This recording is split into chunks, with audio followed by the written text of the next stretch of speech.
আসসালামু আলাইকুম বন্ধুরা, অবহেলা না ভালোবাসা গল্পের দ্বিতীয় পর্ব। তো বেশি কথা না কয়া গল্প শুরু করা যাক। এদিকে চিঠিটা পড়তে পড়তে ঝাপসা হয়ে গেল রিয়ার দু চোখ, দু ফোঁটা অশ্রু টুপ করে ঝরে পড়লো চিঠির ভাঁজে। খুব কান্না পাচ্ছে ওর, আজ খুব কাঁদবে সে, কারণ ওর তো খুশি হওয়ার কথা, কিন্তু কি একটা কিসের শূন্যতা অনুভব করছে হৃদয়ের গহীনে। ওর মনে হচ্ছে কি যেন একটা ওর কাছ থেকে চিরতরে হারিয়ে যাচ্ছে, যেটা আর সে কখনোই ফিরে পাবে না। এইদিকে আমার এভাবেই কেটে যায় আমার 4টা বছর। আজ আমি আমার অস্ট্রেলিয়া থেকে স্টাডি শেষ করে আমার দেশে ফিরলাম। দেশে এসে আমার মনে পড়ে গেল সেই সব পুরনো কষ্টগুলো, মনে পড়ে গেল সেই সব কথা, যার কারণে আমি দেশ থেকে কাঁদতে কাঁদতে অস্ট্রেলিয়া চলে গিয়েছিলাম। আবারও আমার ওর কথাগুলো মনে পড়তে শুরু করলো, মনে পড়তে লাগলো রিয়ার দেওয়া সেই কষ্টগুলোর কথা। আমি রিয়াকে ছেড়ে অস্ট্রেলিয়া গিয়ে ওর কথা আমার মনে পড়েনি তা কিন্তু নয়, আমার ওর কথা সেখানে গিয়েও সারাক্ষণ মনে পড়তো, আর আমি ওর কথা ভেবে সারাক্ষণ সেখানে নীরবে কাঁদতাম। তারপর আমি এইসব কথা ভাবতে ভাবতে নিজের বাসায় চলে আসলাম। ও হ্যাঁ, আর একটা কথা, আমি যে দেশে আসবো সেই কথা কিন্তু বাসার কাউকে জানাইনি, কারণ সবাইকে আমি সারপ্রাইজ দেবো বলে। তারপর বাসায় এসে আমি আগে দরজার কলিং বেলটা চাপলাম, আর আমার বেলটা চাপার কিছুক্ষণ পরে আম্মু এসে দরজাটা খুললেন। দরজাটা খোলার সাথে সাথে আম্মু দেখে আমার কিছুক্ষণ শব্দ হয়ে নিস্তব্ধ হয়ে গেল। তারপর হঠাৎ দৌড়ে এসে কান্না করতে করতে আম্মু জড়িয়ে ধরলেন, আর আম্মুর কান্না দেখে আম্মু কান্না করতে লাগলাম। তারপরে আম্মু আমায় কান্না করতে করতে বললেন, কাব্য তুই বাবা কেমন আছিস? হ্যাঁ, এতদিন পরে তোর আমাদের কথা মনে পড়লো। জানিস আমি আর তোর আব্বু প্রতিটা দিন তোর আশায় এই দরজার পথ চেয়ে বসে থাকি, শুধুমাত্র তোর আশায়, শুধুমাত্র এই ভেবে যে বুঝি তুই আজকে বাসায় আসবি, আর আসবি তো আসবি, আসার আগে আমাদের একটা ফোন করে বলে আসবি না? তাহলে আমি ও তোর আব্বু দুজনে মিলে এয়ারপোর্টে তোকে আনতে যেতাম। এই বলে আবারও আম্মু আবার কান্না শুরু করলেন। আর এইদিকে আমি বললাম, আরে আরে আম্মু, তোমাদের কথা সেখানে সারাক্ষণ মনে পড়তো, ইচ্ছা করতো সেখান থেকে ছুটে চলে আসি তোমার কাছে, কিন্তু আমি চাইলে তো আর তোমাদের কাছে ছুটে আসতে পারবো না। আচ্ছা তুমি কেমন আছো আম্মু, আর আব্বু কেমন আছে? আমরা সবাই এতদিন তোকে ছেড়ে ভালো ছিলাম না, কিন্তু এখন সবাই ভালো থাকবো, কেননা তুই এসে গেছিস, তাই না? তাহলে কি আর আমরা সবাই খারাপ থাকতে পারি? তুই তো আমাদের সবার ভালো থাকার ঔষধ বাবা। আচ্ছা তুই কি বাসার বাইরে দাঁড়িয়ে থাকবি, আমার সাথে কথা বলবি, নাকি বাসার ভিতরে আসবি? তখন আমি বললাম, আমি কোথায় বাইরে দাঁড়িয়ে থাকার জন্য বসে আছি, তুমি তো আমার বাসার ভিতর ঢুকতে দিচ্ছ না, তুমি ঢুকতে না দিলে আমি কিভাবে বাসার ভিতরে যাব তুমি বলো তো? এই বলে আমি বাসার ভিতরে ঢুকে গেলাম। তারপরে নিজের রুমে ঢুকে আবারও নিজের রুমটাকে দেখতে লাগলাম। পুরো রুমটাই যেমন রেখে গিয়েছিলাম রুমটা ঠিক তেমনটাই আছে, তবে একটা দিকে লক্ষ্য করলাম যে আমার রুমের সবকিছুই একদম ঠিকঠাক ভাবে গোছানো আছে। কিন্তু কিভাবে? আমি তো আমার রুমটা কখনোই এমন ভাবে গুছিয়ে রাখতাম না, তাহলে আমার রুমটা কে গুছিয়ে রেখেছে? পরে ভাবলাম হয়তো আম্মুই আমার রুমটা গুছিয়ে রেখেছিলেন আমি যাবার পরে। তাই আমি আর বেশি কিছু না ভেবে ওয়াশরুমে গিয়ে ফ্রেশ হয়ে বিছানায় শরীরটাকে এলিয়ে দিলাম, কেননা আমি ফ্লাইটে জার্নি করে এসে অনেক ক্লান্ত হয়ে গেছি। তারপরে হারিয়ে গেলাম ঘুমের রাজ্যে। বিকেলে আম্মুর ডাকাই আমার ঘুম ভাঙলো। তারপরে উঠে আবারও ফ্রেশ হয়ে আমার রুম থেকে বাইরে বের হয়ে এলাম। বাইরে বের হয়ে এসে দেখি বাসায় অনেক মানুষ। পরে আম্মুর কাছে জিজ্ঞাসা করতে তিনি বললেন যে আমার ফিরে আসায় তিনি আমাদের সকল কাজিনদেরকে দাওয়াত দিয়েছেন, তাই বাসায় এত মানুষ আর আত্মীয় স্বজন। তাই আর আমি কিছু না বলে নিচে এলাম আমার কাজিনদের সাথে কথা বলার জন্য, আর নিচে এসে তাদের সাথে হ্যান্ডশেক করতে লাগলাম, আর তারাও আমার সাথে পরিচিত হতে লাগলো, আর আমার ভালো মন্দ জিজ্ঞেস করতে লাগলো, আর অস্ট্রেলিয়ায় পড়াশোনা কেমন হয়েছে এবং ইত্যাদি ইত্যাদি। সন্ধ্যায় এবং রাতে অনেক মানুষজন এবং আরো আত্মীয় স্বজন এলেন, আর এর মধ্যে আব্বু আমি আসার খবর পেয়ে অফিস থেকে ছুটি নিয়ে বাড়ি চলে আসেন। তারপরে আমাকে দেখতে পেয়ে কাঁদতে কাঁদতে জড়িয়ে ধরে আমার সাথে অনেকগুলো কথা বলেন। তারপর আব্বুর সাথে কথা বলার পরে আমিও রেডি হয়ে নিচে চলে এলাম সবার সাথে দেখা করার জন্য।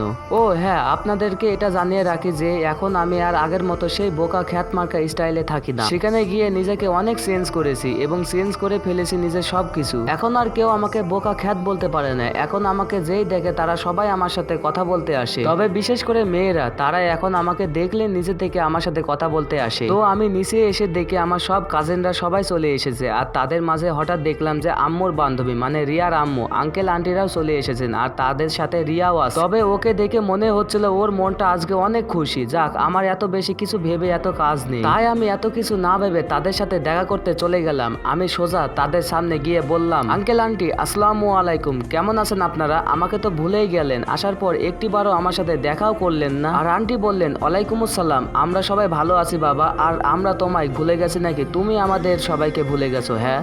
তখন আন্টি আরো বললেন, সে যে 4 বছর আগে গেলে, আর আমাদের তো তেমন ফোনই করতে না, আমাদের কথা এত তাড়াতাড়ি ভুলে গেলে, আর সেখানে গিয়ে তো দেখছি মাশাআল্লাহ অনেক সুন্দর হয়েছে। তখন আমি বললাম, আন্টি আপনাদের সবার কথাই আমার সেখানে সারাক্ষণ মনে পড়তো, কিন্তু আমি চাইলে যে আর তখন আপনাদের সবার কাছে ছুটে আসতে পারতাম না। আর হ্যাঁ, কতদিন আর খ্যাত মার্কা হয়ে থাকবো বলুন? তাই সেখানে গিয়ে সময়ের সাথে সাথে নিজেকেও একটু বদলে ফেলেছি আর কি। এই বলে আমি এবার রিয়ার দিকে তাকিয়ে দেখলাম, আমি ওর দিকে তাকিয়ে দেখে সে এক নজরে আমার দিকে চেয়ে আছে। হয়তোবা সে আমাকে এভাবে এরকম ভাবে আশা করেনি। আমি ওর এমন চেয়ে থাকা দেখে ওকে আর কিছু না বলে সেখান থেকে সরে এলাম। সেখান থেকে সরে আসার কিছুক্ষণের মধ্যে দেখলাম যে রিয়া আমার দিকে আমার সাথে কথা বলার জন্য আমার কাছে মাথা নিচু করে আসছে। তাই আমিও সেখানে ওর জন্য দাঁড়িয়ে রইলাম ওর সাথে কথা বলার জন্য। রিয়া আমার কাছে আসতে আমি বললাম, হ্যালো মিস রিয়া চৌধুরী, আপনি ভালো আছেন তো? রিয়া আমার মুখ থেকে আপনি কথাটি শুনে আমার দিকে কিছুক্ষণ করুণ দৃষ্টিতে তাকালো, তারপর বলল, ভালোই আছি, তুমি কেমন আছো? তারপর আমি শুরু থেকে ওকে কিছু বলতে যাব, ঠিক তখনই আমার কিছু মেয়ে কাজিনরা আমার সাথে কথা বলছে চলে আসে সেখানে। তখন আমি রিয়ার দিকে তাকিয়ে দেখি সে অনেক রাগী লুক নিয়ে তাদের দিকে তাকাচ্ছে আর রাগে ফুলছে। তাই আমিও ওকে আরো বেশি রাগানোর জন্য তাদের সাথে আরো বেশি করে হেসে হেসে কথা বলে ওদের সাথে মোবাইলে সেলফি তুলতে লাগলাম। এবং এক সময়ে রিয়াকে আরো রাগানোর জন্য তাদের সাথে রিয়ার ওখান থেকে রিয়াকে আসছি বলে তাদের সেখান থেকে চলে এলাম। আর হঠাৎ আমার এমন ব্যবহারে রিয়ার কেমন লেগেছে তা জানার জন্য পিছনে তাকাইতেই দেখি রিয়া দুই চক্ষু দিয়ে তখন নীরবে পানি ঝরছে। সে সেখানে আমার এমন ব্যবহারে মনে কষ্ট পেয়ে দাঁড়িয়ে দাঁড়িয়ে নীরবে কান্না করছে। হয়তোবা আমার কাছে সে এমন কিছু আশা করেনি। ধুর, আমি এত কিছু না ভেবে আবারও তাদের সাথে মিশতে শুরু করলাম। কেননা এখন আর আমার রিয়ার চোখের পানির জন্য তেমন মনের মাঝে খুব বেশি একটা কষ্ট হয় না। এভাবে কিছুক্ষণ চলার পর রিয়া সেখান থেকে কাঁদতে কাঁদতে দৌড়ে ভিতরে চলে গেল। আর আমিও তখন তাদের সেখান থেকে এটা ওটা বাহানা দিয়ে সেখান থেকে চলে এলাম। তারপর রাতে অনুষ্ঠান শেষ হলে সবাই এক এক করে বাসায় চলে যেতে থাকে। আর এদিকে আমি আমার রুমে একা একা বসে আছি। হঠাৎ একটু পরে খেয়াল করলাম কে যেন আমার রুমে দরজার কাছে এসে দাঁড়িয়ে রইল। আমি তার ছায়াটা রুমের ভিতর থেকে স্পষ্ট দেখতে পেলাম। তাই আমি সাথে সাথেই বললাম, কে ওখানে? আমার কথাটা বলার কিছুক্ষণের মধ্যে সেখান থেকে রিয়া বেরিয়ে এলো আমার সামনে। আমি ওকে দেখে কিছুটা অবাক হয়ে যাই। তারপরে আমি বললাম, আরে ম্যাম, আপনি এখানে কি করেন? আপনারা এখনো বাসায় যাননি? তারপরে রিয়া বলল, না আসলে আব্বু আম্মু ওরা সবাই নিচেই বসে আছে আমার জন্য। আমি নিচে গেলে ওরা আমাকে নিয়ে সাথে সাথে চলে যাবে, কিন্তু আসলে আমি তোমাদের এখানে আসলাম তোমার সাথে কিছু কথা বলার জন্য। তারপরে রিয়া আরো বলল, তোমার কি এখন আমার কথাগুলো শোনার একটু সময় হবে কাব্য? তারপরে আমি বললাম, না আমার তো একটু হালকা কাজ আছে, তাই আমার হাতে তেমন বেশি সময় নেই। তখন আমি আরো বললাম, আচ্ছা ঠিক আছে, আপনার আমায় কি বলার আছে বলেন, কিন্তু একটু তাড়াতাড়ি বলবেন। আমার কথায় রিয়া আমার দিকে কেমন যেন করুণ দৃষ্টিতে তাকিয়ে রইল। হয়তো মনে হয় আমার কাছে সে এমন কিছু আশা করেনি। তারপর আমি লক্ষ্য করলাম যে ওর চোখের কোণ দিয়ে নীরবে পানি ঝরছে। তারপর হঠাৎ কাঁদতে কাঁদতে দৌড়ে এসে আমায় জড়িয়ে ধরে। তারপর কাঁদতে কাঁদতে আমায় জড়িয়ে থাকা অবস্থায় বলতে থাকে, I am sorry Kavya, I am so sorry, please আমাকে তুমি ক্ষমা করে দাও, প্লিজ। তুমি বিশ্বাস করো, তুমি চলে যাওয়ার পর থেকে আমি আর একটু ভালো নেই। কেননা তুমি যখন আমার কাছে ছিলে আর যখন সারাক্ষণ ধরে আমায় কেয়ার করতে, সারাক্ষণ যখন আমায় ফোন করে আমার ভালো মন্দ আমার খাওয়া দাওয়ার কথা জিজ্ঞাসা করতে, তখন না আমার খুব বিরক্ত লাগতো। তখন আমার নিজেকে তোমার এত কেয়ার করার মধ্যে কেমন যেন নিজেকে বন্দি বন্দি লাগতো। আমার তখন নিজের মনে হয়তো যে তুমি হয়তো আমাকে শাসনে আবদ্ধ করতে চাচ্ছ। তাই আমার তখন তোমার দেখানো এত ভালোবাসা দেখে অনেক রাগ হতো। তখন আমার মনে হতো যে তুমি আমার প্রতি হয়তো একটু বেশি জোর খাটাতে চাচ্ছ। তাই আমি নিজে থেকে আর তোমার সাথে তেমন খুব বেশি একটা কথা বলতাম না। তুমি আমায় ফোন দিলেই তখন আমি ইচ্ছা করে তোমার ফোন তুলতাম না। আর যখন তুমি আমার ফোনের পর ফোন দিয়ে যেতে, তখন আমি অনেকটা বিরক্ত হয়ে ফোন ধরে তোমার সাথে অনেক বাজে ব্যবহার করতাম। তখন আমি তোমার আমার প্রতি ভালোবাসাটা আমি বুঝতে পারিনি। কিন্তু বিশ্বাস করো কাব্য, যখন তুমি আমায় ছেড়ে অস্ট্রেলিয়াতে স্টাডি করার জন্য সেখানে চলে যাও, আর যাওয়ার পর থেকে আমি তোমাকে অনেক মিস করতে শুরু করি তোমার আমার প্রতি এত কেয়ার, তোমার ফোনে আমার খাওয়া না খাওয়া, আমার ভালো মন্দ গুলোকে জিজ্ঞাসা করার। আর জানো কাব্য, আমি না তুমি চলে যাওয়ার পরে বুঝেছিলাম যে তোমাকে আমার এই জীবনে কতখানি দরকার। তুমি চলে যাওয়ার পরে বুঝেছিলাম তোমার আমার প্রতি সেই সীমাহীন ভালোবাসাটা। কিন্তু আমার বুঝতে তখন একটু বেশি দেরি হয়ে গিয়েছিল। তো হয়তো তুমি জানো, তুমি চলে যাওয়ার পর আমি সারাক্ষণ হাতে ফোন নিয়ে বসে থাকতাম শুধুমাত্র এই আশায় যে বুঝি তুমি আমায় ফোন করবে আর ফোন দিয়ে আমায় জিজ্ঞাসা করবে যে আমি রাতে খেয়েছি কিনা। কিন্তু না, তুমি আর আমাকে ফোন করোনি। তুমি তখন আমার প্রতি তোমার অভিমানটাকে বসিয়ে রেখেছিলে। আর জানো, তুমি চলে যাওয়ার পর থেকে প্রতি রাতে আমি তোমার কথা ভেবে না ঘুমিয়ে শুধু কান্না করতাম। তুমি আমার কাছ থেকে চলে যাওয়ার পর থেকে আমার রাতে আর ঘুম হয় না শুধু তোমার কথা ভেবে। প্লিজ কাব্য, প্লিজ তুমি আমাকে শেষবারের মতন ক্ষমা করে দাও। আমি তোমাকে কথা দিচ্ছি, আমি আর কখনোই তোমায় আমার প্রতি একটিও অভিযোগ তুলতে দেবো না। কিন্তু প্লিজ তুমি আমাকে শেষবারের মতন ক্ষমা করে দাও, প্লিজ প্লিজ কাব্য প্লিজ। এই বলে রিয়া আমাকে আরো শক্ত করে জড়িয়ে ধরে কান্না করতে লাগলো। এদিকে রিয়া বলার কথাগুলো শুনতে শুনতে কখন যে আমার চোখে পানি চলে এসেছে তা আমি নিজেই বুঝতে পারিনি। তাই তাড়াতাড়ি করে রিয়া দেখার আগে হাত দিয়ে নিজের চোখের পানিগুলো মুছে ফেললাম। তারপরে নিজেকে অনেক শক্ত করে রিয়াকে আমার বুক থেকে ছাড়ালাম। তারপরে আমি ওকে বললাম, আরে ম্যাম আপনি কিসের কথা বলছেন আর কিসের জন্য আমার কাছে ক্ষমা চাচ্ছেন? আর আমি তো কিছুই বুঝতে পারছি না। আর তাছাড়া আপনি আমার কাছে যে সবকিছুর জন্য ক্ষমা চাচ্ছেন তার সবকিছুই আমি অনেক আগেই ভুলে গেছি। আমার আর ওসবের কিছুই মনে নেই। আর আপনি তো আমায় সেদিন খারাপ কিছু বলেননি, আপনি তো সেদিন ঠিকই বলেছেন। আর আপনি সেদিন আমাকে আমার স্থানটা দেখিয়েও দিয়েছিলেন আর আমাকে বুঝিয়ে দিয়েছিলেন যে আমার মতন ছেলেরা কখনোই প্রেম করতে পারবে না, আমাদের মতন আনস্মার্ট ছেলেরা কখনোই কারো বয়ফ্রেন্ড হতে পারে না। আর আপনি সেদিন আমার সাথে তার ঠিক কাজই করেছেন। তাই তো আমি আজকে নিজেকে এত দূরে নিয়ে আসতে পেরেছি। তাই তো সেদিনের পর থেকে নিজের মন থেকে ভালোবাসা নামের বস্তুটাকে মন থেকে বের করে দিয়েছি। আর জানেন এখন না আমার আর কারোর জন্য মন কাঁদে না। তবে হ্যাঁ, একসময় আমার পাগল মনটায় কারোর জন্য অনেক কাঁদতো, কিন্তু এখন আমার মনটাকে কাঁদতে কাঁদতে এত বুঝিয়েছি যে সেও আমার মতো আর কারোর জন্য কান্না করে না।